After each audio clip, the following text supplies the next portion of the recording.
नमस्कार, सुलगता सवाल में आपका स्वागत है। मैं हूं आपके साथ सोनाली। जिस समय देश की राजधानी नए साल के जश्न में डूबी थी, उस दौरान दिल्ली के सड़कों पर एक बेटी के साथ बेरहमी की जा रही थी। शराब के नशे में चूर 5 युवकों ने पहले तो कार से स्कूटी सवार युवती को टक्कर मारी। इसके बाद युवती को करीब 4 किलोमीटर तक घसीटते हुए ले गए। युवती कार में फंसकर घसीटती रही, चीखती रही, चिल्लाती रही, लेकिन इन दरिंदों ने उसकी एक सिसक ना सुनी। आखिर में युवती की हालत ये हो गई कि उसकी सारी हड्डियां चकनाचूर हो गई। उसके तन पर एक भी कपड़ा नहीं बचा और फिर उसने दम तोड़ दिया। बाहरी दिल्ली इलाके में हुए रोंगटे खड़े कर देने वाली सनसनीखेज घटना से लोग आग बबूला हो उठे। दरिंदगी के खिलाफ प्रदर्शन शुरू हुआ। लड़की के परिजन तो सड़कों पर उतरे ही, लेकिन बाकी लोगों ने विरोध प्रदर्शन कर युवती को इंसाफ की गुहार लगाई। दिल्ली पुलिस ने भी एक्शन लेते हुए 5 आरोपियों को गिरफ्तार कर लिया, लेकिन ऐसे में देश की इस बेटी को इंसाफ दिलाने के बजाय दिल्ली के मुखिया अरविंद केजरीवाल इस घटना पर घिनौनी राजनीति करने पर उतर आए हैं। बीजेपी पर आरोप लगाकर उनकी गैंग उपराज्यपाल के घर के बाहर छाती पीटने पहुंच गई, जमकर बवाल किया। लेकिन आगे केजरीवाल की इस नौटंकी पर खुलासा करें उससे पहले आप विधायक राखी बिरला का ये वीडियो देखिए।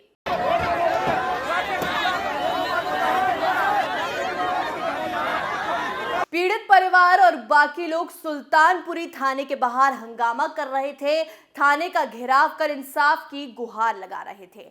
ऐसे में अपने राजनीतिक रोटियां सेकने के लिए केजरीवाल की चहेती और मंगोलपुरी से आम आदमी पार्टी के विधायक राखी बिरला वहां पहुंच गई।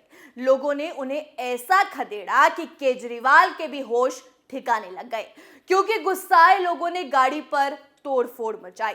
राखी बिरला को उल्टे पांव वहां से खदेड़ दिया।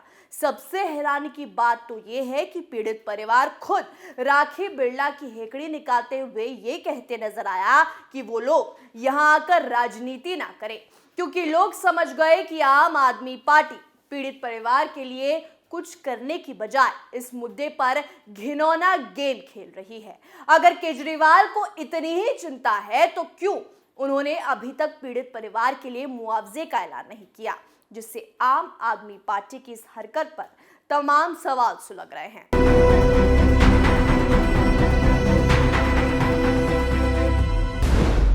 क्या मौत पर सियासत कर रहे केजरीवाल?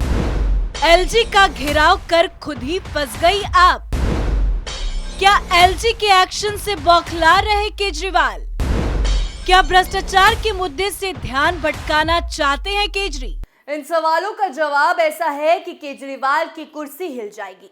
ये बात तो साफ हो गई है कि केजरीवाल मौत पर सियासत कर रहे हैं।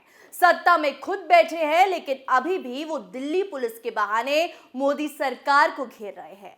दिल्ली के एलजी को घेर रहे हैं क्योंकि दिल्ली के केंद्र शासित होने की वजह से लॉ एंड ऑर्डर केंद्रीय गृह मंत्रालय के हाथों में है। लेकिन ऐसे में क्या दिल्ली की सुरक्षा की जिम्मेदारी केजरीवाल की नहीं है?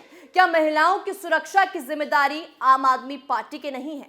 जब दिल्ली की सत्ता केजरीवाल के हाथों में है, तो क्यों इस एक्सीडेंट की घटना को इतना बड़ा बनाकर केजरीवाल की गैंग बवाल खड़ा कर रही है? क्या केजरीवाल वो दिन भूल गए जब दिल्ली में निर्भया कांड हुआ था और राजधानी में शीला दीक्षित की सरकार थी? तो केजरीवाल ये कहते थे कि शीला दीक्षित दिल्ली पुलिस के बहाने केंद्र सरकार पर सुरक्षा का ठीकरा फोड़ रही हैं, मुद्दे से बचने की कोशिश कर रही हैं। जब वो दिल्ली की बेटियों की सुरक्षा नहीं कर सकती तो उन्हें इस्तीफा देना चाहिए। अब इस लिहाज से तो केजरीवाल को ही इस्तीफा देना चाहिए, क्योंकि केजरीवाल दिल्ली की बेटियों की सुरक्षा में फेल साबित हुए हैं और खुद भी हाथ खड़े कर मोदी सरकार पर ठीकरा फोड़ने का काम कर रहे हैं। उपराज्यपाल को निशाने पर ले रहे हैं, लेकिन उनकी नौटंकी युवती को इंसाफ दिलाने के लिए विरोध कर रही जनता के समझ में आ गई है। लोगों ने आप नेताओं को खदेड़ना शुरू कर दिया है। अब ऐसे में खुलासा भी कर दे कि केजरीवाल लड़की की मौत पर उपराज्यपाल के खिलाफ क्यों बौखला रहे हैं। दरअसल उपराज्यपाल वीके सक्सेना ने जब से दिल्ली की कमान संभाली है, वो केजरीवाल की आंखों की किरकिरी बने हुए हैं, क्योंकि उन्होंने दिल्ली में आते ही केजरीवाल और उनकी गैंग के लोगों के भ्रष्टाचार का खुलासा किया है। सबसे पहले वीके सक्सेना ने एलजी की कुर्सी पर बैठते ही मनीष सिसोदिया का शराब घोटाला उजागर किया था, जिसमें सीबीआई जांच में करोड़ों की घपलेबाजी सामने आई। कई लोग जेल गए। केजरीवाल के चहेते सिसोदिया पर भी गिरफ्तारी की तलवार लटकी। शराब घोटाले का हंगामा खत्म हुआ नहीं कि केजरीवाल के दूसरे चहेते अमानतुल्लाह खान के खिलाफ एलजी ने जांच को मंजूरी दे दी, क्योंकि अमानतुल्लाह खान पर दिल्ली वक्फ बोर्ड में गलत तरीके से भर्ती करने, जमीन का गलत इस्तेमाल करने, अपने रिश्तेदारों को वक्फ बोर्ड में घुसाने का आरोप लगा, जिसमें एसबी ने उन्हें गिरफ्तार भी किया। और इस भ्रष्टाचार पर केजरीवाल की गैंग की जमकर थू-थू हुई। इसके बाद उपराज्यपाल ने आम आदमी पार्टी की फ्री बिजली स्कीम की जांच के आदेश दिए। एलजी वीके सक्सेना ने फ्री बिजली स्कीम में अनियमितता बरतने आरोपों की जांच करने को कहा। उन्होंने मुख्य सचिव इस मामले में रिपोर्ट भी तलब की, जिस पर केजरीवाल बुरे फंस गए। इसके साथ एलजी ने दिल्ली के सबसे चर्चित स्कूल मॉडल में भ्रष्टाचार का खुलासा किया, जिसमें बताया गया कि केजरीवाल की गैंग ने क्लासरूम कंस्ट्रक्शन में अनियमितताएं बरती, वॉशरूम को भी क्लासरूम बताकर पैसा ऐंठा गया। इसके साथ ही स्वाति मालेवाल पर भी भ्रष्टाचार का खुलासा हुआ। स्वाति मालेवाल के खिलाफ तो कोर्ट ने आरोप तक तय कर दिए, जिसमें आरोप लगाया गया कि दिल्ली महिला आयोग में नियमों को दरकिनार कर आम आदमी पार्टी से जुड़े लोगों को नियुक्त किया गया। उसमें आयोग में नियुक्त हुए 3 लोगों के नाम बताए गए थे जो आप से जुड़े थे। तो दिल्ली में इन घोटालों ने केजरीवाल की धज्जियां उड़ा दी। यही रीजन है कि केजरीवाल उपराज्यपाल से नफरत करते हैं, क्योंकि उपराज्यपाल ने उनकी भ्रष्टाचारी गैंग को बेनकाब किया। तो चारों तरफ से जब भ्रष्टाचार में केजरीवाल की पार्टी घिर गई, तो उन्होंने जनता का ध्यान भटकाने के लिए दिल्ली में एक्सीडेंट से लड़की की मौत को मुद्दा बना लिया और उपराज्यपाल को घेरने में लग गए। उनके घर के बाहर प्रदर्शन कर रहे हैं। आप नेता पीड़ित परिवार के साथ बैठकर नौटंकी दिखा रहे हैं, लेकिन आप नेताओं की नौटंकी मौत पर सियासत उन पर ही भारी पड़ गई है। जनता ने सभी को खदेड़ दिया है।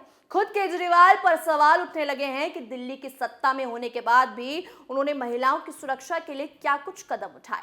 सिर्फ बातों से और दिखावे से कुछ नहीं होता। तो पिछली सरकार पर सुरक्षा के मुद्दे पर सवाल उठाने वाले केजरीवाल, शीला दीक्षित की सरकार में उनका इस्तीफा मांगने वाले केजरीवाल क्या आज खुद इस्तीफा देंगे? महिलाओं की सुरक्षा पर कुछ बोल पाएंगे? नहीं, क्योंकि केजरीवाल को तो झूठ की राजनीति करनी आती है, जो अब लड़की की मौत पर उन्होंने करनी शुरू कर दी है। लेकिन इसका हर्जाना केजरीवाल को महंगा पड़ने वाला है, क्योंकि उनका असली चेहरा सबके सामने आ गया है। सुलगता सवाल में आज के लिए इतना ही। कल नए मुद्दे के साथ फिर हाजिर होंगे। तब तक के लिए देखते रहिए कैपिटल टीवी। नमस्कार।